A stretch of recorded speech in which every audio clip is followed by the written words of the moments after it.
सुखिया झाला. श्रीमंत कैवल्य चक्रवर्ती संत सम्राट महावैष्णव अलंकापूर निवासी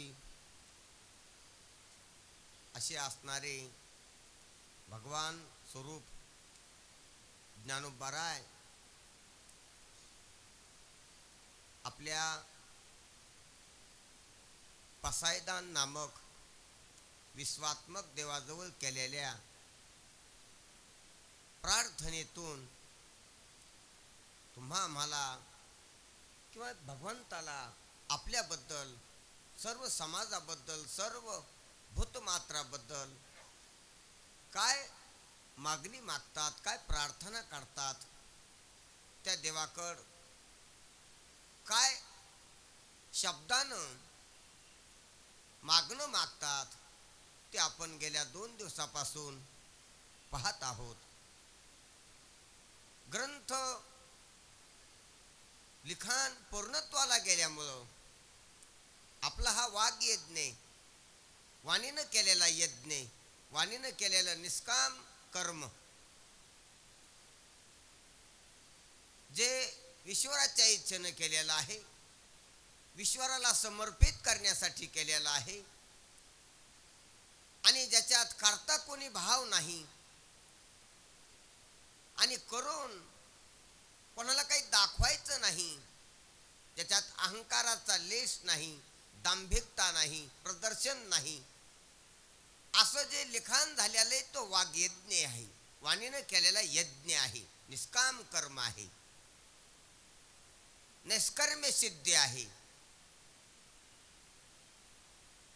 अशा प्रकारचा यज्ञ परिपूर्णतेला गेल्यामुळं ही सद्गुरूची सेवा आहे, ईश्वराची सेवा आहे, ही ईश्वराची इच्छा आहे आणि ईश्वराच्या इच्छेप्रमाणे ज्ञानदेवी ग्रंथ परिपूर्णतेला गेल्यामुळं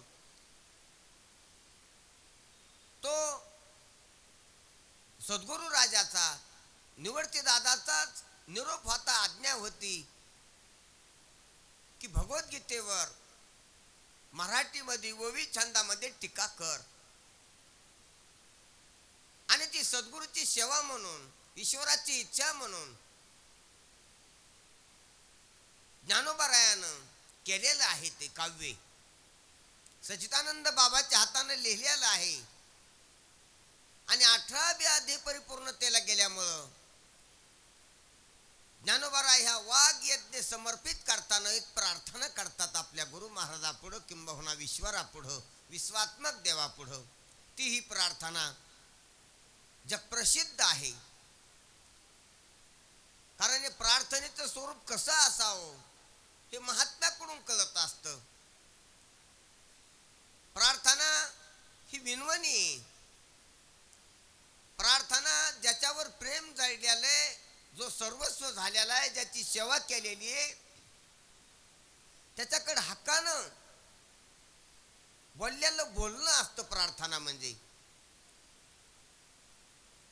असं या वाग यज्ञानं विश्वात्मक देवाशी जो संबंध तुटलेला आहे ज्ञानोबारायाचा, आणि त्या संबंधाला अभिप्रेत धरून ज्ञानोबाराय प्रार्थना करतात त्या विश्वात्मक देवाजवळ की येणे वाग यज्ञ तोसावी आता विश्वात्मके देवी. त्या देवानं या वाग यज्ञानं संतुष्ट व्हावं आणि संतुष्ट व्हावून मला काही प्रसाद द्यावा, तो सोनी मज द्यावे पसाय दान हे. आणि पसाय दान म्हणतात, दान शब्दात बी एक थोडाफार मेख आहे, वर्म आहे.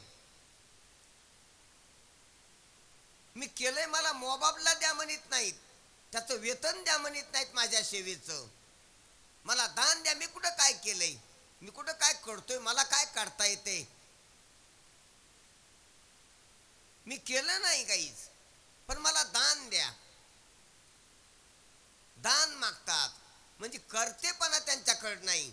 मी ज्ञानेश्वरीची गीता केलेली आहे, गीतेची ज्ञानेश्वरी केलेली आहे, मराठी भाषिका करता एक ग्रंथ निर्माण केलेला आहे अध्यात्मशास्त्राचा, भक्तिशास्त्राचा. अनेक अलंकारानं, अनेक रसानं अनेक भाषांना गौरविलेला ग्रंथ केलेला आहे असं त्यांना वाटत नाही. तो सोनी मज द्यावे पसाय दान हे, मला दान द्या महाराज, दान द्या. आणि काय दान द्या? मला द्या, दान द्या. काय दान द्या? तर खळांचा वाकडीपणा जावो हे दान द्या. खळ खळ म्हणजे दुष्ट असा पर्यायी शब्द वाटतो आपल्याला, पण दुष्ट वेगळा आणि खळ वेगळा, दुराचारी वेगळा आणि खळ वेगळा. त्याच्यात काय फरक आहे थोडा? जो व्यावहारिक स्वतःच्या स्वार्थासाठी दुसऱ्याची नुकसान करतो, दुसऱ्याला त्रास देतो, त्याला खळ म्हणतात. त्याच्यात व्यावहारिक त्याचा तरी फायदा असतो, पुढच्याची नुकसान असते, त्याला खळ म्हणाव. त्याला दुराचारी म्हणाव, दुष्ट म्हणाव. पण खळ शब्दाचा अर्थ त्याच्यापेक्षा पुढचा आहे.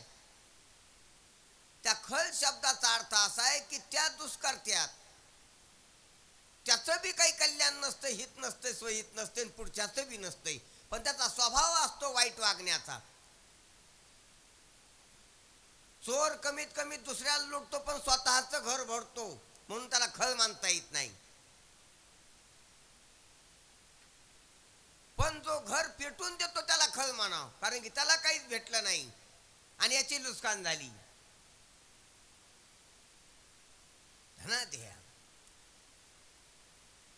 खळ त्याला म्हणाव, त्याचा स्वभावच वाईट वागण्याचा आहे, त्याचा बी त्याच्यात फायदा नाही. त्या वाईट वागण्यात दुसऱ्याची नुकसान करण्यात स्वतःचा बी फायदा नाही, पुढच्याचा बी फायदा नाही. आपला आणि दुसऱ्याचा फायदा नसणारा जो कृत्य करतो, व्यावहारिक सुद्धा स्वतःचा फायदा नाही आणि पारमार्थिक तर त्याला कळतच नसते, त्याला खळ म्हणाव. असे जे दुष्ट दुर्जन खळ पातकी महापातकी अन्यायी विकारानं ज्यांचं अंतकरण गांजलेलं आहे, असे जे नीच तळाला गेलेले, मानवामध्ये पशुचं जीवन जगणारे, मनुष्य देहात पशुवच जगणारे, अशांत काम क्रोध लोभ मोहानं ज्यांचं अंतकरण ग्रस्त झालेले, ज्याचं विकारी जीवन आहे, ज्याच्या जीवनाचा स्वतःला आणि दुसऱ्याला त्रास आहे, अशाकडे ज्ञानोबरायानं पाहिलं. आणि असे जे असते त्यांचा खळपणा निवृत्त व्हावा, त्यांच्या वाकडीपणा निवृत्त व्हावा. वाकडीपणाच खळपणा आहे. सरळपणा हा सावकाशपणा आहे, इमानदारपणा आहे, सात्विकपणा आहे. आणि वाकडी ज्ञानोबरायानं वाकडा शब्द घातला. व्यंकटी म्हणजे वाकडं. वाकडं तेवढं असतं तेवढा अधर्म असतो, अन्याय असतो, पाप असतो. वाकडं वागणं खळ असतंय. वाकडे तेवढे विकार आहेत, सरळ नाहीत ते, म्हणून त्याला वाम मार्ग म्हणतात. सरळ मार्ग वेगळा आणि वाम मार्ग वेगळा. वाम मार्ग पापाचा असतो, अन्यायाचा असतो, अरीतीचा असतो, बेकायद्याचा असतो, बेहिशोबाचा असतो, शास्त्र निषिद्ध असतो. तो धर्माला, संस्कृतीला, शास्त्राला, महात्म्याला, संतांना मान्य नसतो. त्याला म्हणावं वाकडीपणा. असा वाकडीपणा, खळांचा वाकडीपणा जावा हे मला द्या महाराज. जे खळांची व्यंकटी सांडो. कारण खळाचा खळपणा जर गेला तर तो खळच सज्जन होऊन व्यवहार करेन. आणि सज्जन हे पहा, सज्जन त्रासदायक आहे स्वतःला आणि दुसऱ्याला. जगात जे दुःख आहे हे खळामुळे, दुर्जनामुळे. दुर्जन जर नसते, ध्यानात घ्या, ज्ञानोबरायाची परिकल्पना आहे. दुर्जनपणा जर टाकून द्याला तर जग स्वर्ग आहे. जग हे देवभूमी आहे, वैकुंठ भूमी, मोक्षभूमी. वाईटाला तो दुःख आहे, पण चांगल्याला बी त्रास होतोय. ज्ञानोबरायाला त्रास झाला खळामुळं, वाईटामुळं. नाही तर ज्ञानोबरायाला त्रास होण्याचं जीवन आहे का त्यांचं? आता त्यांना तो त्रास अंगाला लावून घेतला नाही ही त्यांची महात्म्यांची भूमिका वेगळी असते, पण व्यवहारात त्रास द्याला त्यांना. प्रभू रामचंद्राला त्रास द्याला राक्षसामुळं, राक्षसी प्रवृत्तीमुळं अवतारी पुरुषाला त्रास होतो, महात्म्याला होतो, संतांना होतो, देतात ते. त्यामुळेच रामायण निर्माण होते, महाभारत निर्माण होते, संतांचे चरित्र निर्माण होतात खळाईमुळं. नाहीतर सरळाचं काही चरित्र नसते. रावणाचं पात्र वजा करा, रामायणाला काही अर्थ राहणार नाही. दुर्योधन, दुःशासन, कंस यांचं पात्र वजा करा, महाभारताला काय अर्थ उरणार नाही. तसेच जे असंत आहेत, जे जे खळ आहेत, त्या खळाचं पात्र वजा करा, संत चरित्राला काही महत्व उरणार नाही. ध्यानात घ्या. ह्याच्यामुळं त्याला त्रास झालेला आहे. त्याच्या नाही तर खरं सांगू का, हिस्ट्री, कथा, चरित्र हे नसतंच. सर्व चांगली असल्यास काय कथा, कालचा दिवस आजचा दिवस सारखाच, नित्य नवा दिस जागृतीचा. मधात दुःख येतंय, पुन्हा सुख येतंय, म्हणून चरित्र तयार होतात. नुसत्या सुखाची काही कहाणी नसती, कथा नसती, काही इतिहास नसतो. काही इतिहास दुष्काळ येतो, सुकाळ येतो, युद्ध होतात, पुन्हा शांतता होते, म्हणून इतिहासकाराला इतिहास लिहिता येतो, हिस्ट्री लिहिता येत असते. जर जीवन आनंदानं मुक्त आहे, काल आनंद, आज आनंद, उद्या आनंद, सुखाचे व्यवहारी, सुखलाभ झाला, आनंद कोंदाटाला मागे पुढे, काहीच उरणार नाही, कथा उरणार नाही. कोणाची कथा, कशाची कथा? ध्यानात घ्या. सर्व दुःखाच्या कथा असतात, सुखाची काही कथा नसते. सुखात बोलणं नसते, सुखात लिखाण नसते, सुखाची चर्चा पण करता येत नसते, फक्त सुख असते, आनंद असतोय. दुःखामुळे सर्व लिखाण आहेत, इतिहास आहेत, वार्ता आहेत, बातम्या आहेत, सर्व दुःखाचे असतात. दुःखातून सुखाची अपेक्षा असते, फक्त त्याच्या बातम्या असतात. आणि अपेक्षा आहे म्हणलं सुखाची की तो दुःखात असतोय. ज्याला ज्याला सुखाची अपेक्षा आहे तो दुःखात आहे, हयात दुःखात आहे. नाही तर सुखात असल्यावर सुखाची अपेक्षा कशाला राहील त्याला?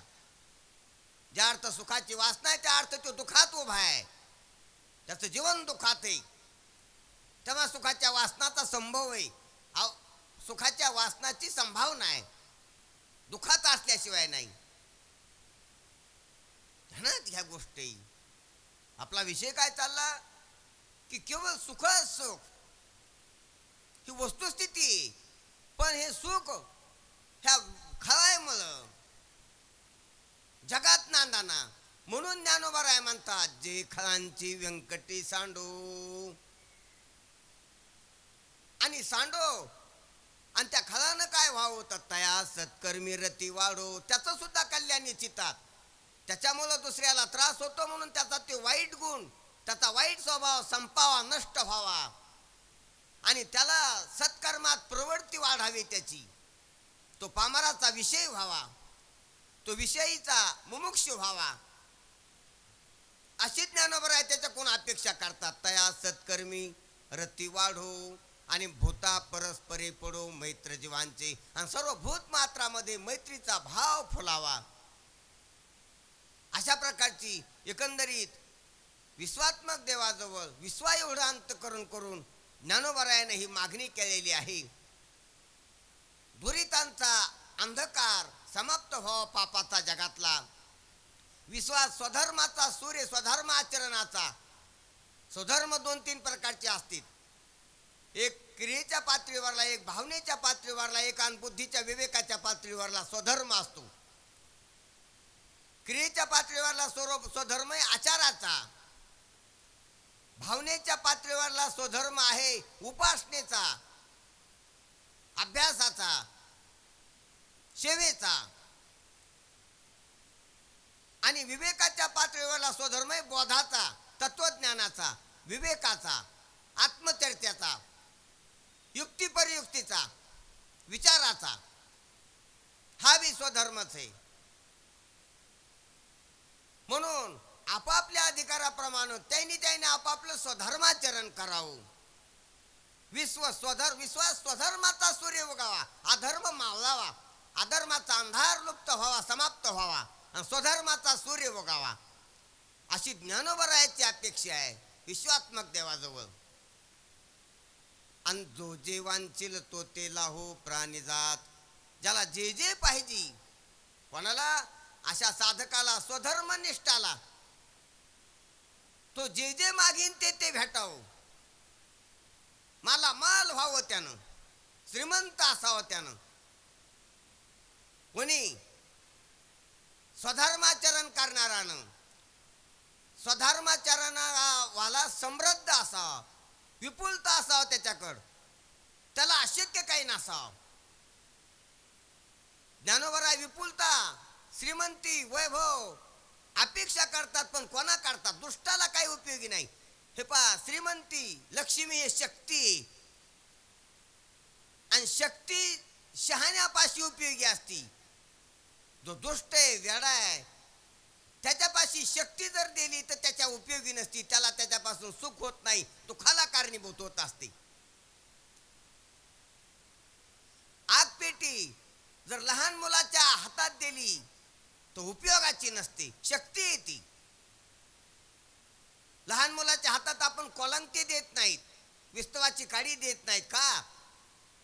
ती शक्ती त्याच्या हातात उपयोगी नाही. पागल आहे, पागलाच्या हातात टेंभा देऊ नाही, मशाल देऊ नाही. तो घराला लावीन, स्वतःच्या अंगाला लावीन, दुसऱ्याच्या अंगाला लावीन. शक्ती मूर्खापाशी, खळापाशी, अनपडापाशी, अज्ञानापाशी उपयोगी नाही. म्हणून शक्ती हातात याच्या आधी युक्ती हातात आली पाहिजे. म्हणून ज्ञानोबराय स्वधर्माचरण आधी अपेक्षा करतात आणि मग त्याला काही बी भेटो मानतात. शहाणा होऊन शक्ती हातात द्यावा, ध्यानात घ्या. म्हणून आधी शिक्षण पाहिजे, प्रशिक्षण पाहिजे, नंतर लग्न, नंतर व्यवसाय, नंतर दुकान, नंतर नोकरी, नंतर पैसा पगार. ही शक्ती. प्रशिक्षण झाल्याशिवाय उपयोगी नाही. बेसिक झाल्याशिवाय बिल्डिंग बांधायला सुरुवात करू नये. त्याप्रमाणे विश्व स्वधर्म सूर्य पाहू आणि मग जो जे वांचिल तो ते लाहो प्राणीजात, अशी ज्ञानोबराची किती सरळ मागणी. आणि काय लाभ आहो त्याला? कोणती समृद्धी लाभ? आपल्याला समृद्धी म्हणलं, भेटावं म्हणलं की पैसा, वस्त्र, अलंकार, घर हेच वाटतंय. मिळावं म्हणलं की आपलं मिळाव शब्द आला, वासना पुढे आली की जगातले पदार्थ पुढे येतात आपल्या. ज्ञानोबरायासारख्याच्या महात्म्याच्या ते येत नाही. मिळगत म्हणलं, साधन काय मिळावं म्हटलं की जे सुखाला कारणीभूत आहे ते मिळावं. मूड करते ते सुख नसते. म्हणून जगात कोणी सुखी नाही, संमोहित आहे सर्व, भ्रमित आहे सर्व. श्रीमंत श्रीमतीनं संमोहित झालेला आहे. ध्यानात घ्या. पदावाला पदानं संमोहित झालेला आहे, प्रतिष्ठेवाला प्रतिष्ठेनं संमोहित झालेला आहे, कलेवाला कलेनं संमोहित आहे. आणि संमोहित झाल्यामुळे तिथं रमलेला आहे, तो मोहित रमत असतो तिथं. आणि रमण्याला सुख म्हणतो, पण तो रमला कशानं? मोहानं रमलाय. आणि मोह विकार आहे. मोह निगेटिव्ह शक्ती, पॉझिटिव्ह नाही. मोह आकर्षण आहे, ते आकर्षण जगदांपाती पसाऱ्याचे, नाशवंताचे, मायावी पदार्थाचे. म्हणून ते सुख नाही. ध्यानात यासारख्या गोष्टी आहेत ह्या. म्हणून ह्या वस्तू किती जरी मिळाल्या तर कल्याण होत नसते, वेळ जात असतो, आयुष्य बर्बाद होत असते. पैशानं सुख होणार नाही, आयुष्य बर्बाद होईल. ह्या जगातल्या शोच्या वस्तून आयुष्य बर्बाद व्हावं लागलेले. सत्ता, संपत्ती, भोग, ऐश्वर याच्यात आयुष्य बर्बाद होते, मिळत काहीच नाही, वेळ जातोय, वेळ. म्हणून नका करू नास आयुष्याचा, सकळाच्या पाया माझे दंडवत. आयुष्य जात आहे पहा, काळ जपतसे महा, म्हणून धनदारा पुत्र जन त्याचा द्रौपदी. ह्या अशा गोष्टीमध्ये आयुष्याची बर्बादी होत असते. महाराज आमचं लुस्कान आहे. लुस्कान तुमचं तुम्हाला माहित नाही. आयुष्य चाललं हे लुस्कान आहे. शक्ती खर्च वाली लुस्कान आहे. तुम्ही बुद्धी त्याच्यात पणाला लावायला हे लुस्कान आहे. तुमचं आरोग्य नष्ट होणारे, ढासळणारे आरोग्य आज चांगले तुम्ही चिंतन करू शकता. तो काळ तुमचा ह्या सत्ता संपत्तीत भोग ऐश्वर्यात चाललेला आहे. संमोहित आयुष्य समूहात चाललेलं आहे. मूळ बुद्धीमध्ये चाललेलं आहे आणि मूळता वाढायला लागलेली. ह्या प्रपंचातल्या वस्तूनं वाटत असतं मी शहाणा आणि मूळ होत असतो. भारीतले कपडे घाल्यानं शहाणा वाटत असतो, मूळ होत असतो. अलंकारानं शरीर सजल्यावर शहाणा वाटत असतो त्याला स्वतःला, आणि मूर्खाला बी दुसऱ्या दिवशी शहाणा वाटत असतो. तो संमोहित असतो, मूळ असतो. जगातल्या कशाला बी भुलल्याला मूळ आहे, मूळ आहे. काय भुललाशी वरल्या रंगा सोंगा. कशाला बी जो भुललाय तो मूळ आहे. मूळ असल्याशिवाय भुलन कसा? आधी अज्ञानीच भुलत असतो कशाला बी. मासा जसा आमिषाला भुलत असतो, तो मूळ असतो. त्याला माहित नाही आपण ज्याला बोललो ते मृत्यू आहे, ते गंडातर आहे. तो काळ आहे आपल्या पुढे आलेला. हे त्या माशाला कळत नाही म्हणून तो गिळतो. तो आम्हीच गिळत नाही, गळ गिळीत असतो.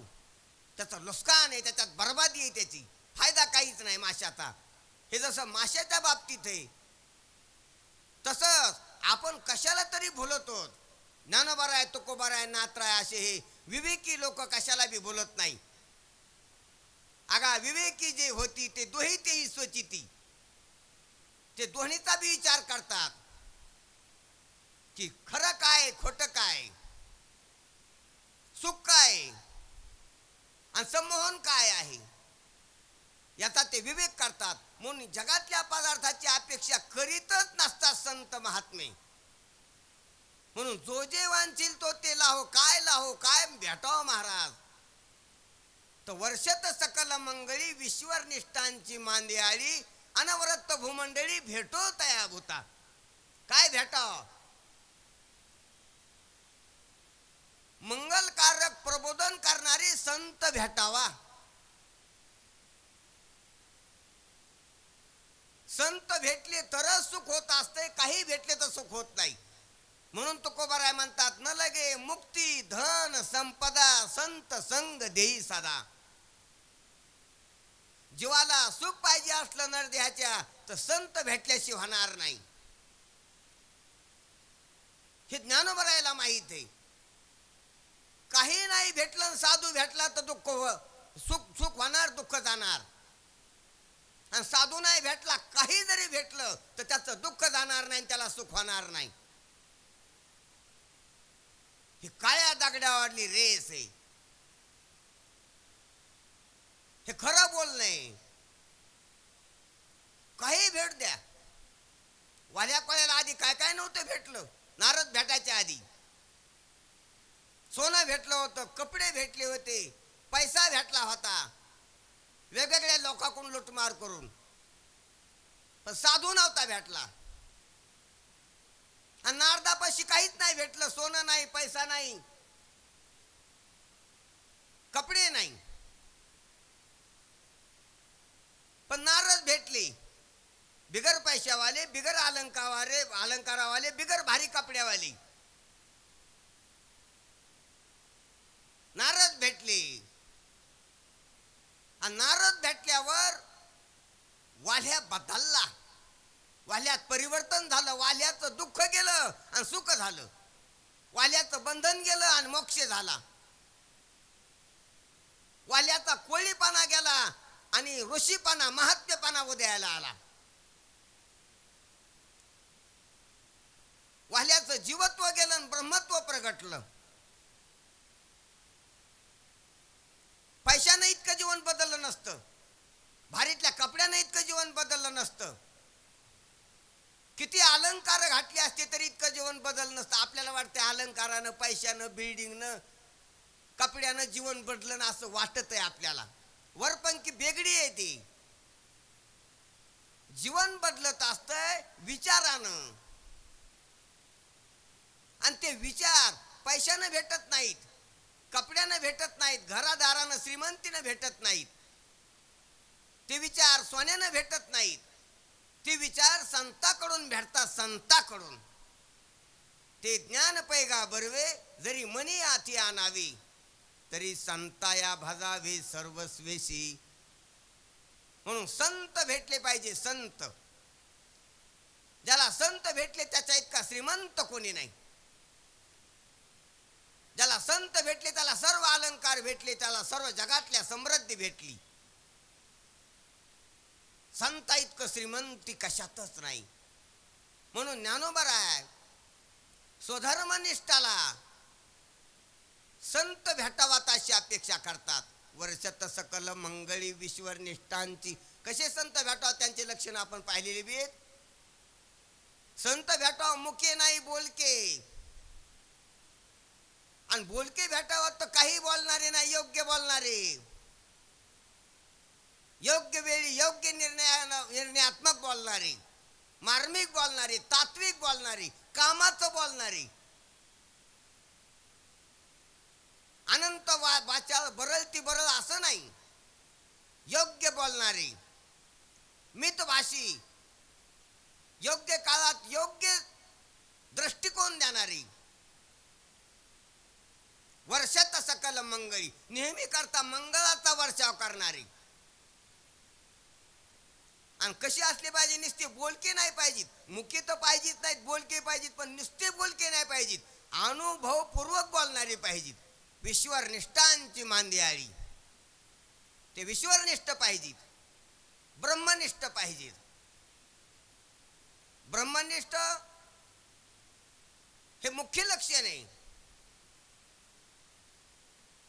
आणि त्यांनी बोलण्यासाठी शास्त्र संपन्न असावं हे एक लक्षण आहे.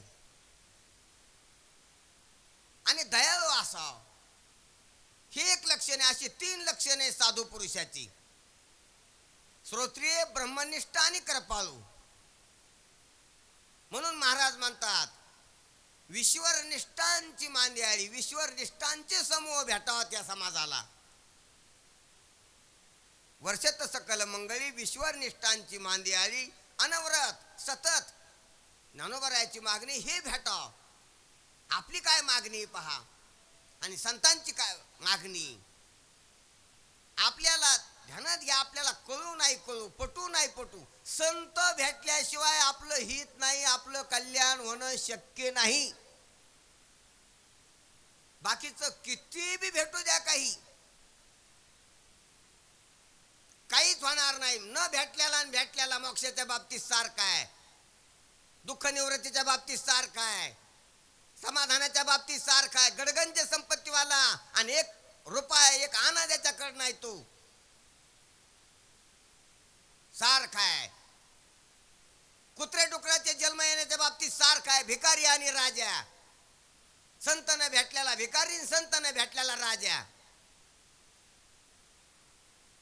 वरल्या रंगानं फरक दिसन तुम्हाला. याला राजवाडा दिसन, याला झोपडी दिसन, याला भारीतले भूषण दिसतील, या उघडा नागवा दिसन, हा मिष्टान्न खाताना दिसन, हा कोरकुटका खाताना दिसन, मागून कोरांना खाताना दिसन, हा वरचा फरक दिसन.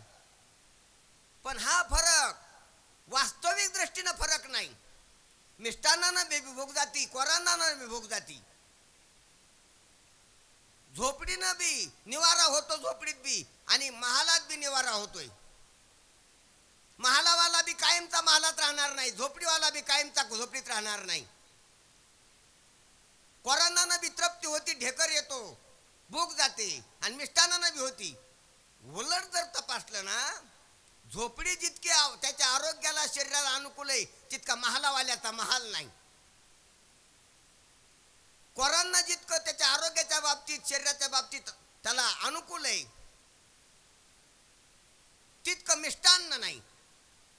कोरांना रोग होणार नाही, मेदोवृद्धी होणार नाही. मिष्टान्न विद्वानांना होईल. भोगे रोग जोडून या दिली आणि का साधू संतांचं प्रमाण आहे. म्हणून झोपडीतलं जीवन हे आरोग्यदायी जीवन आहे, निरांकारी जीवन आहे, आदांभिक जीवन आहे, निर्मोही जीवन आहे झोपडीतलं. परमार्थाला अनुकूल जीवन आहे. म्हणून राजे बी झोपडीत जात होते परमार्थ करायला त्याग करून. अनेक राजाच्या कथा आहेत. जे राजवाड्यात भेटलं नाही ते झोपडीत भेटलेले, झाडाखाली भेटलेले. गौतम बुद्धाची कथा तीच आहे. अनेक राजे आहेत. गोपीचंद राजाची कथा हीच आहे. म्हणून सांगायचं तात्पर्य, आपण जे मागणी करतो ती जी मागणी आहे धन ऐश्वर्याची, संपत्तीची, वैभवाची, पदप्रतिष्ठेची, ही मागणी अनावश्यक आहे, विचारापुढे टिकत नाही. म्हणून फक्त संत भेटा, संत भेटावात. संत भेटती मज तेने मी झालो चतुर्भुज. संत म्हणून संतांची अपेक्षा केली ज्ञानोबरायांनी इथं. आणि कसे संत पाहिजे ते तर चला, कल्पतरूचे आरव, चेतना चिंतामणीचे गाव, बोलते जे आरुणव पियुषांचे. कसे संत पाहिजे ते तर चलते कल्पतरूचे बगीचे, चेतन रूपी चिंतामणीचं गावची गाव, बोलत अमृताचं तलाव, जलाशय अमृताशय, चंद्रासारखे पण निष्कलंक, सूर्यासारखे पण उष्णताविहीन, तापविहीन, असे जे सज्जन आहेत ते सर्वांचे सोयरे व्हावं, अशी ज्ञानोबरायांना आतापर्यंत अपेक्षा केलेली. असे संत महात्मे, त्या संत महात्म्याचे लक्षण आपण काल पाहिलेले, म्हणून धावत्या व्यागात घेतलं ते. असे जे संत महात्मे आहेत, असे सर्व स्वधर्मनिष्ठांना भेटावा, त्यांच्याशी त्याचा सहयोग यावा, सोयरीक संबंध जोडावा, त्यांचं यांच्यावर त्यांच्यावर प्रेम जोडावं, नाता जोडावं, मैत्री व्हावा. हे पण आपल्याला सज्जनाची मैत्री पाहिजे, संतांची संगत पाहिजे. संतांची, फक्त संतांच्या संगतीतच कल्याण होईल. मग बाकीची परिस्थिती हयात प्रारब्धवशात जशी असन तशी, मुद्दामत दलिद्री व्हायचं नाही, पण जशी स्थिती आहे तशा परी राहे, जशी स्थिती असन तशा परीने राहायचं. कारण हा बदल करून बी बदल नाही, म्हणून जशी असन तशी. आणि संसारातल्या सर्व परिस्थित्या परमार्थाला प्रतिबंध येऊ शकत नाहीत, अनुकूल आहेत. राजा असला तर राजाला परमार्थ करता येतो, भिकारी असला तर भिकाऱ्याला परमार्थ करता येतो, स्त्रीचा देह भेटला असला तर स्त्रीच्या देहात बी परमार्थ करता येतो, पुरुषाचा देह भेटला असला तर पुरुषाच्या देहात बी परमार्थाला अडचण नाही, वृद्ध असला तर वार्धक्यात बी परमार्थाला अडचण नाही. ध्यानात घ्या, अपमानित जीवन ज्याचं आहे त्याचं बी त्याला अडचण नाही, अपमानित जीवनात बी परमार्थ करता येतो, सन्मानित जीवनात बी परमार्थ करता येतो, खेड्यात बी परमार्थ करता येतो, शहरात बी करता येतो, प्रवासात बी करता येतो. परमार्थाला संसारातली कोणतीच परिस्थिती, कुठलंच ठिकाण अडचण नाही, अडचण. कारण परमात्मा कुठे लपून बसलेला नाही, चोहोकडे, सर्व काळात, सर्व देशात, सर्व वस्तूत, सर्व परिस्थित्यात, सर्व अवस्थात परमात्माच परमात्मा आहे. म्हणून परमात्म्याकडे कुठून बी प्रवेश करता येतो, कुठून बी जाता येते. संसारातल्या गोष्टी परिसीमित असतात, देश काल वस्तू यांच्या परिसीमा असतात त्यांना. म्हणून संसारातल्या वस्तू कुठं बी कोणाला केव्हा बी मिळू शकत नाहीत. आता आंबा पाहिजे असला तर भेटू शकत नाही, भेटला तरी तशी जी चव आंब्याची त्या काळातली ती भेटणार नाही. ध्यानात घ्या, म्हणजे संसारातल्या वस्तू अडचण आहे त्याला देश कालाची, तसं परमात्म्याला नाही. परमात्म्याला नाही, परमात्मा परमार्थ करता करताना काहीच अडचण नाही. म्हणून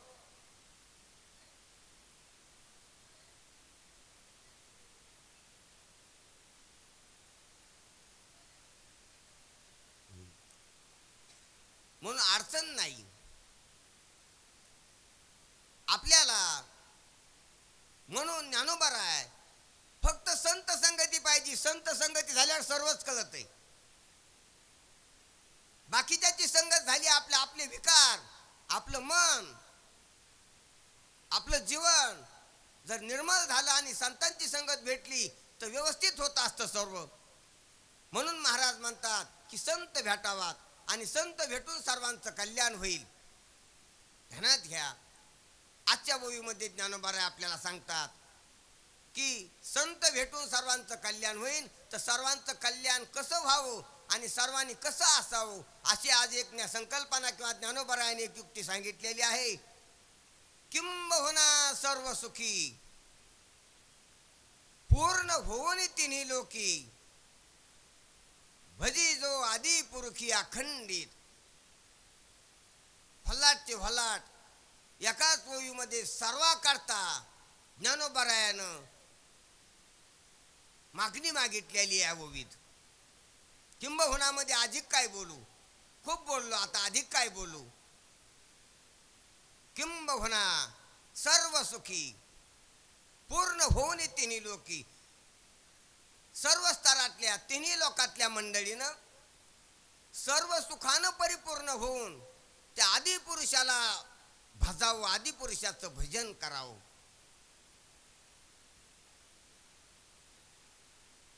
पहा जगात कशी स्थिती पाहिजे आणि अपेक्षा काय ज्ञानोबा रायाला जगाकडून की सर्वानं सर्व सुखानं परिपूर्ण होऊन त्या परमात्म्याच्या भजनात आनंदित असावं. ध्यानात घ्या. ही पारमार्थिक सुखाची अपेक्षा करतात ज्ञानोबा राय इथं. कारण संसारामध्ये जरी किती मिळालं तर कमी वाटतंय, पूर्ण वाटत नाही आणि समाधान होत नाही. आणि ते समाधान शेव्या दाव्याचं असतं. तू मोठा का मी मोठा स्पर्धेचं असतंय. म्हणून त्याच्यात अतिशय दोष असतात. संसारातल्या सुखामध्ये संसारातलं सुख प्राप्त झालं तर संपत असतंय आणि गडगंज जरी झालं तर दुसरा कोणतरी आपल्यापेक्षा मोठा असतो किंवा आपण कोणापेक्षा लहान असतो किंवा आपल्यापेक्षा कोणी लहान असतो.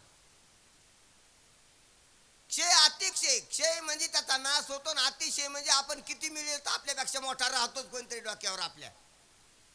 संसारात सर्वश्रेष्ठ कोणी होऊ शकत नाही. एक दुसऱ्या बाजूने श्रेष्ठ तर दुसऱ्या बाजूने श्रेष्ठ असतो. कोणी पैशानं श्रेष्ठ असतो, कोणी पदानं श्रेष्ठ असतो, कोणी प्रतिष्ठेनं मोठा असतो, कोणी पुण्यानं मोठा असतो, कोणी शक्तीनं मोठा असतो, कोणी बुद्धीनं मोठा असतो, कोणी विद्येनं मोठा असतो, कोणी कलेनं मोठा असतो. अनेक पैलू आहेत, अनेक शाखा आहेत प्रपंचाच्या. म्हणून प्रपंचातलं मोठेपण लहानपण संपत नाही.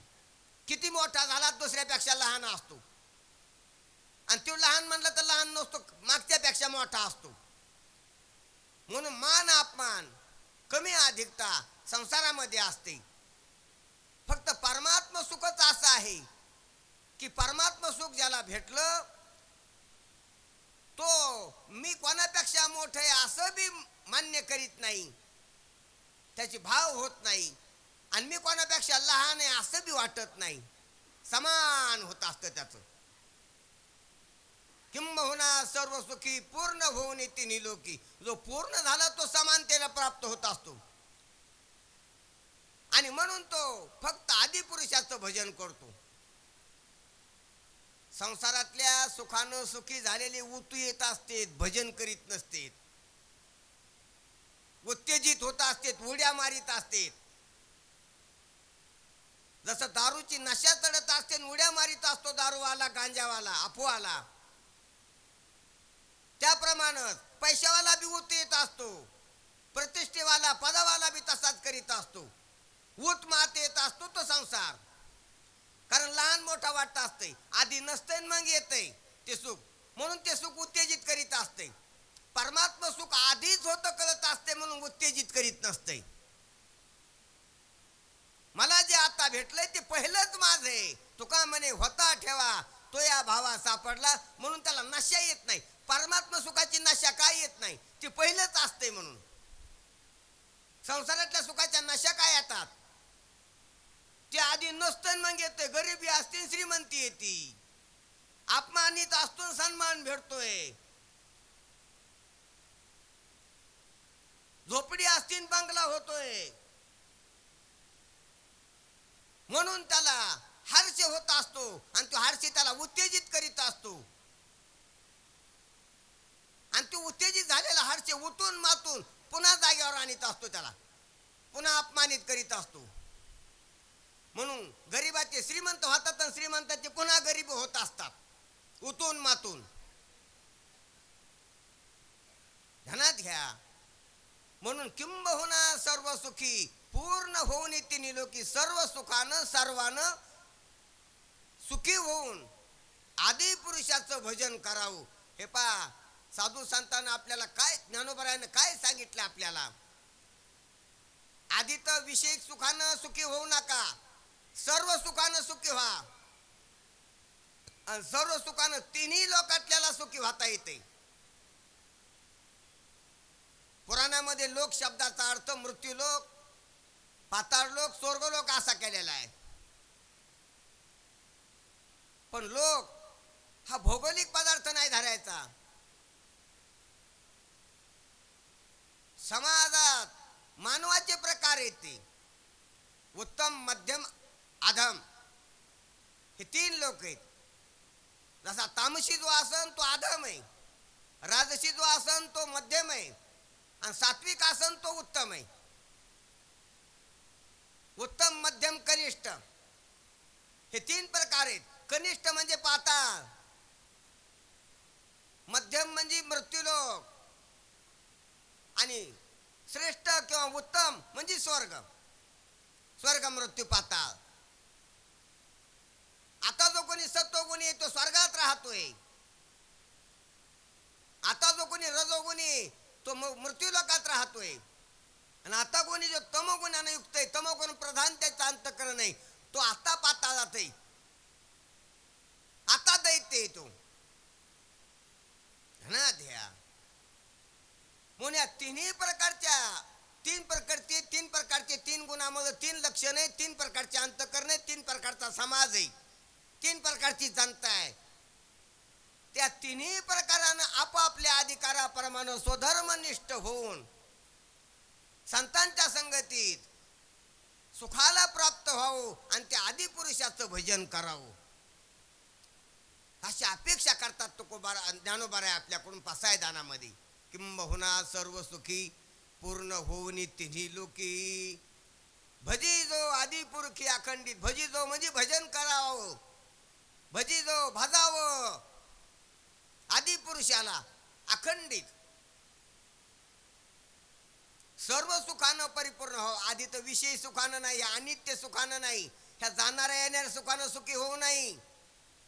कशाचं सुख आलं हो, आपले अज्ञान असतं, मूर्त असते म्हणून सुखी वाटत असतो. कशाचं सुख असतंय, हे आल्या गेल्यानं सुख नसतं. ह्या गोष्टी ह्या उपाधीत बदल आहे, स्वरूपात कुठं बदल झाला.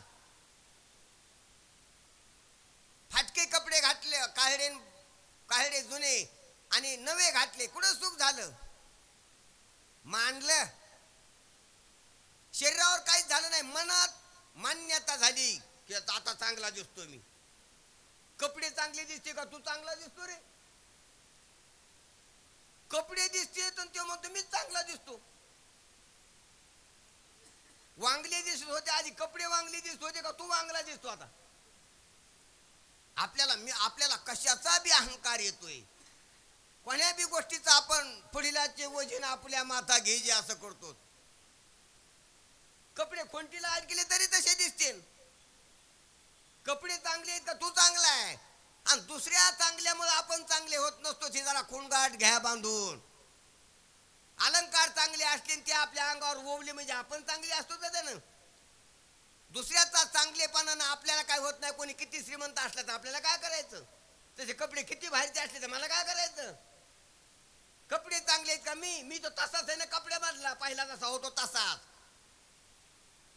म्हणून कपड्याच्या बदलानं आपल्यात बदल होत नसतोय, अलंकाराच्या बदलानं आपल्याला बदल होत नसतोय. आपण सकाळचेच आहेत ना, आता दुपारून अलंकार घेतले आपण 4-5 तोळी आणि घातल्या माड्यावर. या काय होत असतं, अलंकार आपल्यात काय परिवर्तन करते. अलंकार नाही ते पैसा नाही, पैशाची किंमत आहे त्याची.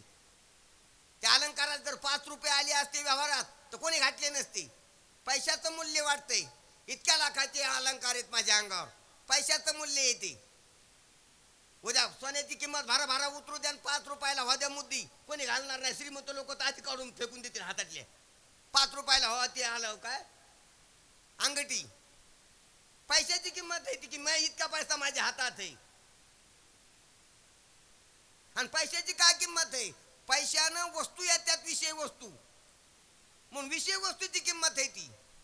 विषय वस्तूनं विषयिक सुख होते, मग सुखाची किंमत आहे ती. आणि ते सुख क्षणिक आहे, नाशक आहे, माईक आहे.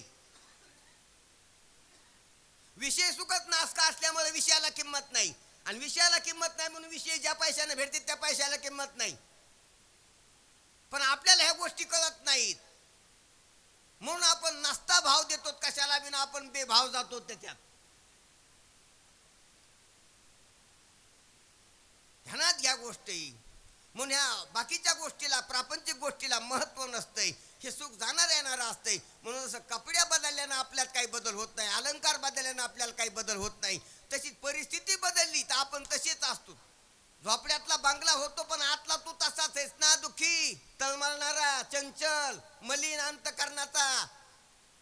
आवाज तो कल्पना करणारा, आवाज तो वास्ता धरणारा. बंगल्यात झाला तरी काय झाला तसाच आहे तू मधात. तुझ्यात नाही बदल झाला, वरला बदल झाला. जसे कपडे बदलले, अलंकार बदलले, तसं घर बदलले, तशी परिस्थिती बदलली. काय करतो तसं अपमानित जीवन होता, तर सन्मानात बी तू त्योच आहेस ना. अरे वरलं काहीच बदलो नाही, आतलं बदलाव, आपण बदलाव. बुद्धीचा पालट धरा रे काही तो भराय म्हणतात. आपण वरचं बदलायच्या नादीत, आणि वरचं कव्हर बदलल्यानं, परिस्थिती बदलल्यानं, कपडे बदलल्यानं काही होत नसते. घर बदलल्यानं काही होत नसते. शहर बदलली, आम्ही खेड्यातले शहरात गेलो, शहरातले राजधानीत गेलो, परदेशात गेलो, फॉरेनला गेलो. काय होत असते, कुठं गेले काही झालं तर हा मृत्यू लोक आहे. इथं सर्व नाशिवंत हा येथील पसारा, आलिया आकारा सर्व नाशे, अशी आपली नशा गेली पाहिजे. म्हणून किंबहुना सर्व सुखी पूर्ण होऊन तिन्ही लोकी, भजी जो आदी पुरखी अखंडित. आपण सर्व सुखानं, खऱ्या सुखानं सुखी असावं, आणि त्या सुखात देवाचं नामचिंतन करावं. त्या सुखात बी तसा सुखानं असा ॲटिट्यूड आहे की लोक दुःखी आहेत मी सुखी, लोकांकडे पाहू नाही. आत्मसुख घ्यावं, आणि आत्मसुख घेताना एक तर ब्रह्मचिंतनात असावं, साधनावर आरूढ असावं, नाही तर विठ्ठलाचा, ईश्वराच्या नामाचा, भक्तीचा टांगोरा पिटावा. जीवनमुक्तीचं विलक्षण सुख वाढत असते. सुख घडोघडी वाढो लागे, मग राम नामी उपजी आवडी. म्हणून भजी जो आदी पुरुषी अखंडित. आदी पुरुषाचा आदी पुरुष कोण आहे, जे आद्य, ओम नमो जे आद्या, जे सर्वाच्या आधीचे, संसाराची निर्मिती व्हायच्या जे आधीचे, जे कार्याचं कारण, कारणाचं जे कारण आहे, त्याला म्हणावं आदी पुरुष. त्या आदी पुरुषाचं भजन करावं. जेथोनी चराचर तो हरी आदी पुरुष, आणि त्याचं भजन करावं, हरीशी भजे. अशा प्रकारचं ज्ञान होऊन भक्ती करा, असे चरणामध्ये आपल्या ह्या ओवीमध्ये मागणी. किंबहुना सर्व सुखी पूर्ण होऊन तिन्ही लोकी, भजी जो आदी पुरुषी. म्हणजे ज्ञानोत्तर भक्ती करावं सर्वांनी. देवाला ओळखून देवाचं भजन करावं. देव मी आहे असं कळून बी कल्पित द्वैत कल्पून भक्ती मार्गाचा प्रचार प्रसार करावा. सर्व देव आहे असं समजून बी मुमुक्षुला उपदेश करावा. पंचीकरणाचा, विचार सागराचा, वृत्ती प्रभाकराचा, चांगदेव 65चा, ज्ञानेश्वरीचा, गाथ्याचा, भागवताचा हितोपदेश करावा. हे भजन आहे त्याचं. भजितो आदिपुरुषी अखंडित. आतापर्यंत ज्ञानोबरायानं खूप मागण्या केल्या त्या विश्वात्मक देवाजवळ, पण या मागणीच्या प्रकरणाला ज्याच्यामुळे हात घातला होता जे हेतून, तो हेतू अजून बाहेरच आला नाही. तो हेतू या खालच्या ओवीमध्ये बाहेर आलाय. आणि ग्रंथ उपजी विशेषी लोकी ये द्रष्टा अद्रष्ट विजय होवायजी. मुख्य मागणी ही होती ज्ञानोबरायाची. कारण ग्रंथ समाप्तीला गेलेला आहे. ग्रंथाला वर, ग्रंथात शक्ती, ग्रंथाला आशीर्वाद, ग्रंथाची प्रवृत्ती व्हावं लोकाला या ग्रंथात. मी हा ग्रंथ गेला, याला लोकांनी वाचावं, याच्यातून उद्धार करून घ्यावा, शो मुख्य हेतू होता ज्ञानोबरायाचा. कारण ग्रंथ परिपूर्ण झालेला आहे आणि ग्रंथामुळे पासायदान मागायचंय. पण ज्ञानोबरायानं लय खळापासून सुरुवात केली, बुडापासून, आणि मुख्य गोष्टीवर आता आली. आपण नाही का कुठे शेजाऱ्याच्या घरी काही मागायला गेल्यावर दुसऱ्याच गप्पा करतो असतो, आधी ताकाचं भांड लपून ठेवत असतो बाजूला. काय चाललं तुमचं, काय शेतात आज, बरं आहे का माल या वर्षी, काय करते पोरं तुमचे. ह्या सर्व त्याला गोष्टी झाल्यावर मग आपलं ताकाचं भांड आपण जसं काढतो तसं ज्ञानोबरायानं, तसं विनोद म्हणून नाही पण ज्ञानोबरायानं. कारण ग्रंथाचीच गोष्ट आधी काढू आपण, ग्रंथाचे अधिकारी पाहिजेत. खळ असल्यास काय करायचा ग्रंथ, दुरिताचा अंधकार अंत करणार असल्यास काय करायची ज्ञानेश्वरी, काय करीन तो. अधर्म जगात माडलेला असल्यास ज्ञानेश्वरी कोण वाचीन आणि कोण उद्धार करून घेईन त्याच्यातून. म्हणून आधी साफसफाईच बोललेली ज्ञानोबराय. संतांची संगत भेटल्यावरच ज्ञानेश्वरीची किंमत कळण म्हणून संतांची संगत मागितलेली. देवाचे भजननिष्ठ भजन मागितलेले, भजन करावं ही अपेक्षा केलेली. आणि अशा भजनशीळाला, विश्वराचं भजन करणाराला, भक्ती करणाराला, स्वधर्म आचरण करणाराला हा ग्रंथ उपयोगी. म्हणून ज्ञानोबराय आजच्या ओळीत म्हणतात, आणि ग्रंथ उपजी विशेषी लोकी ये. ह्या ग्रंथावर ज्याचं उपजीवन आहे, उपजीविका आहे, त्याचं काय व्हावं. आणि ग्रंथ उपजी विशेषी लोकी, तो विशेष लोकात आला पाहिजे. पहा, ग्रंथ उपजी म्हणजे ग्रंथाप्रमाणे जगणारा, ग्रंथावर उपजीविका करणारा, आपली स्वतःची उपजीविका म्हणजे निर्वाह करणारा नाही.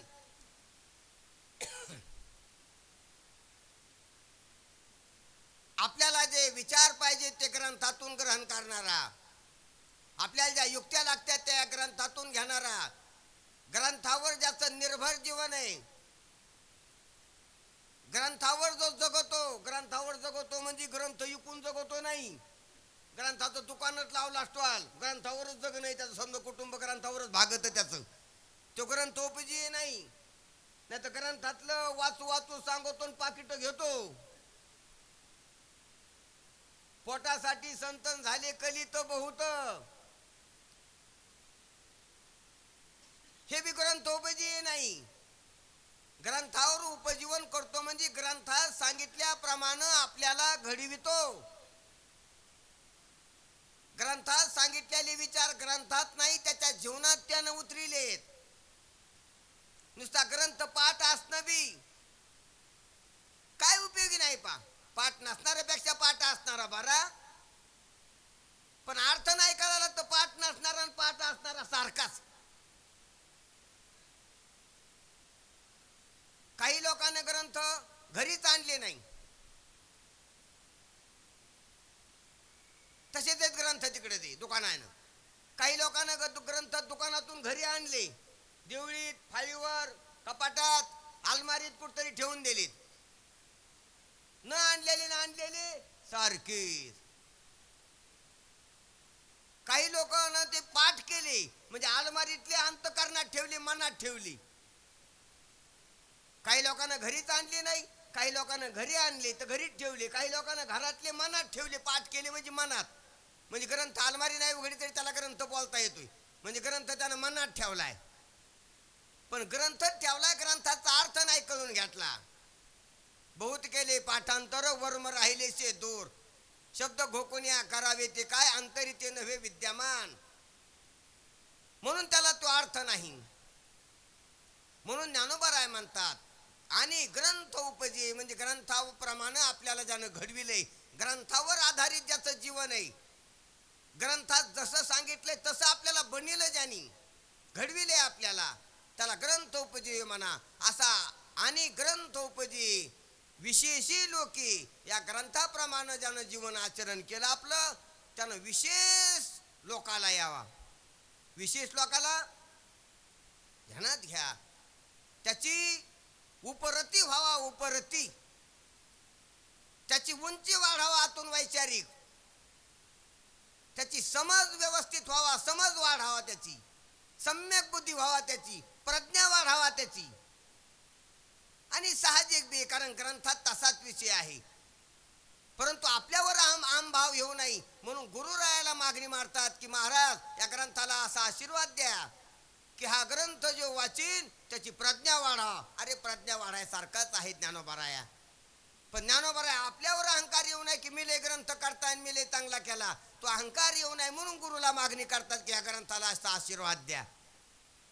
आणि ग्रंथोपजी विशेषी लोकी ये, द्रष्टा द्रष्ट विजय होवायजी. ह्या ग्रंथाप्रमाणे आचरण करणाऱ्याला विशेष लोकाला प्राप्त व्हावा, तो त्याची उंची वाढावी वैचारिक, आणि द्रष्टा अद्रष्ट विजय व्हावायजी. त्याला इथं बी फल भेटाव आणि वरी बी फल भेटाव, त्याचा आता बी इथं कल्याण व्हावं आणि नंतर बी कल्याण व्हावं. म्हणजे त्याला जीवनमुक्ती बी भेटावं आणि विदेही मुक्ती बी भेटावं. त्याला धन समृद्धी बी भेटावी, इथं बी त्याला व्यवहारामध्ये काही अडचण येऊ नाही आणि नंतर बी त्याला काही अडचण राहू नाही. त्याचं मृत्यू नंतरचं जीवन आणि आताचं जीवन हे सफल व्हावं, विजयी व्हावं, त्याला कोणत्याच प्रकारचा प्रतिबंध येऊ नये अशा प्रकारचा ज्ञानोबारायाने इथं प्रसाद मागितलेला आहे विश्वात्मक देवाजवळ. द्रष्ट अद्रष्ट विजय होवायजी. द्रष्ट म्हणजे प्रत्यक्ष फल आणि अद्रष्ट म्हणजे परोक्ष फल. हे पहा, वेदांत शास्त्रामध्ये जीवनमुक्ती हे प्रत्यक्ष फल आहे आणि विदेही मुक्ती हे परोक्ष फल आहे. नंतर आता इथं सर्व जगत खोट आहे, त्याचं अधिष्ठान मी असं कळत आहे. ही जीवनमुक्ती, आणि ही जीवनमुक्ती ज्या आद्रष्टामुळं देहेंद्रिय अंतकरणाची सामुग्री उपाधी तोपर्यंत ती राहणार आहे. आणि देहेंद्रिय अंतकरण आयुष्य आरोग्य याचा जर आटोपला पसार हा आयुष्याप्रमाणे, तर मग जगाची अनुभूती येत नाही, ती विदेह मुक्ती. दोन्हीवर बी त्याचा अंमल गाजावा, त्याचा विजय व्हावा. विजय का म्हणतात ज्ञानोबाराय? कारण खरंच युद्ध आहे. रात्रंदिवस आम्हा युद्धाचा प्रसंग. परमार्थ करणं युद्ध आहे. विकारावर मात आहे, अविचारावर मात आहे, वासनेवर मात आहे, अज्ञानावर मात आहे. रात्रंदिवस आम्हा युद्धाचा प्रसंग, अंतर्बाह्य जग आणि मन. खरंच युद्ध आहे. परमार्थ करणं एक युद्ध चालू आहे. ज्याला लक्षात येते आंतरिक गोष्टी त्यालाच माहित आहे युद्ध आहे. मात करायची. असतो मा सदगमय, तमसो मा ज्योतिर्गमय, मृत्युर्मा अमृतगमय. इकडून तिकडे जातं त्याच्यावर मात करावं लागते. अज्ञानावर मात केल्याशिवाय आपण ज्ञान स्वरूप आहे ते कळत नाही. अंधारावर मात केल्याशिवाय सूर्य प्राप्त होत नाही. तसंच मृत्यू भ्रांती कशी आहे, मृत्यू कल्पना कशी आहे, मृत्यू संभ्रम कसा आहे, हे जोपर्यंत विवेकानं बोधानं आपण करून घेत नाही तोपर्यंत अमरत्व प्राप्त होत नाही, अमरत्वाचा विजय होत नाही. ह्या गोष्टी कळून घ्याव्या लागतात. देहाहून आपलं वेगळं अस्तित्व कसं आहे हे विचारानं जोपर्यंत कळत नाही तोपर्यंत आपलं अमर पण लक्षात येत नाही, निराकार पण लक्षात येत नाही, आपलं अस्तित्व जे खरं आहे ते लक्षात येत नाही, सच्चित आनंद. आणि जगत जोपर्यंत आभासित आहे, कल्पित आहे, एक पोकळ कल्पना आहे, माया आहे, हे कळत नाही तोपर्यंत ब्रह्म सत्य आहे या निश्चयावर आरूढ होता येत नाही. नुसतं ब्रह्म सत्य म्हणून कळत नाही. हे जगत मिथ्या कळाल्याशिवाय ब्रह्म सत्य वाटत नाही, निश्चयावर आरूढ होत नाही. म्हणून मात करावं लागती. अनात्म कळाल्याशिवाय आत्मा कळत नाही. अहंकारावर मात केल्याशिवाय आपलं अस्तित्व लक्षात येत नाही, आत्मा कळत नाही. आत्मा म्हणून आत्मा कळत नाही. आत्मा मांडल्यानं अहंकार जावा लागतो. आणि अहंकार अज्ञानामुळे असतो. ते अज्ञान संपावं लागतंय. आणि ते अज्ञान अविचारानं असते. ते अविचार संपावं लागतात. अविचार संपतात फक्त विचारानं. म्हणून हा विचारून अहंकारू सांडीजे, मग अस्तीच वस्तू होईजे. तरी आपली स्वस्ती सहजे आपण केली. अशा प्रकारचं तत्वचिंतन केलं तेवढं कमी असतं. परंतु ज्ञानोबा राय म्हणतात, असा या ग्रंथाला आशीर्वाद द्या. द्रष्टाद्रष्ट विजय व्हावायजी. त्याचा विजय व्हावा दोन्ही बाजूनं. अशा प्रकारचं ज्ञानोबा रायानं पसायदान मागितलेलं आहे. आणि ग्रंथांची मागणी शेवटी केली. आपण जो ग्रंथ केलेला आहे समोर, त्याच्याविषयीची मागणी करणं झाल्यावर ज्ञानोबा राय आता आपल्या या ग्रंथाला परिपूर्णता यावा म्हणून पुन्हा एक बार त्या विश्वात्मक देवाजवळ वर मागतात. काय मागतात? एक वर मागतात की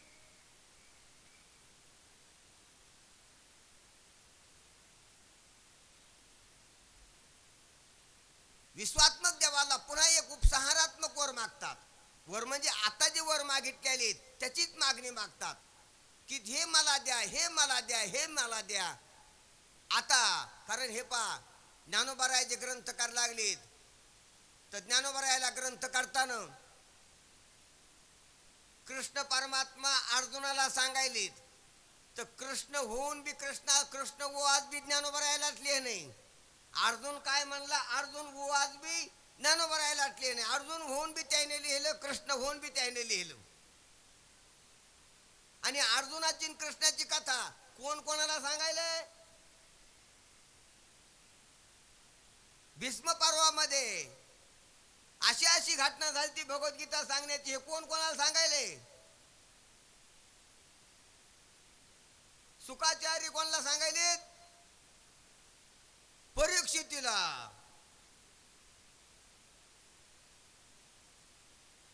ही जी कथा आहे ना, सुखाचार्य परीक्षितीला सांगते. आणि सुखाचार्य परीक्षितीला काय सांगते की अर्जुनाला कृष्ण परमात्मा असा सांगू लागला असं सांगतील. आणि अर्जुनाला कृष्ण परमात्मा अशी सांगायले. जे आपल्याला कोण सांगतंय? ज्ञानोबा राय तुम्हाला आम्हाला सांगतील. कथात कथा आहे. ध्यानात घ्या. मग ज्ञानोबा राय इथं निवर्ती दादा बद्दल बी बोलतेत आणि आपल्याबद्दल बी बोलतेत आणि श्रोत्याबद्दल बी बोलतेत. ही एक पात्री नाटकच करावं लागलेलं आहे. त्याला अनेक पात्र एक जणालाच बोलावं लागतात अशी ही ज्ञानेश्वरी. अनेक पात्र आहे त्याच्यात. म्हणून आतापर्यंत ज्ञानोबा राय निवर्ती दादाला मला हे द्या, मला तो प्रसाद द्या, या रूपानं प्रसादान द्या, अशा प्रकारच्या 8 वाव्या बोललेली. आणि आता निवर्ती दादा काय म्हणलीत हे बी कोण बोलायला लागलंय? ज्ञानोबा रायच बोलायला लागलीत. म्हणतात ते एथ म्हणे श्री विश्वेश्वराऊ. एवढं माझं बोलणं ऐकून घेतल्यावर विश्वेश्वर असल्याला भगवान परमात्मा माझे निवर्ती दादा सद्गुरू काय म्हणले? एथ म्हणे श्री विश्वेश्वराऊ हा होईल दान पसाऊ. ज्ञानोबा राया तुम्ही जे मागितले जगत कल्याणासाठी ते सर्व तुमचं मनोगत पूर्ण होईल. येणे वरी ज्ञान देवो सुखिया झाला. अशा प्रकारचं ज्ञानोबा रायाचं मनोगत ऐकून विश्वेश्वर परमात्मानं म्हणजेच विश्वात्मक देवानं ज्ञानोबा रायाला होकार दिलेला आहे. हा होईल दान पसाऊ. तू मागितल्याला सर्व परिपूर्ण होईल. तू जे मागितलंय ती मागणीच अशक्य कोटीतली नाही शक्य, आणि ती शक्यच नाही तर वास्तविक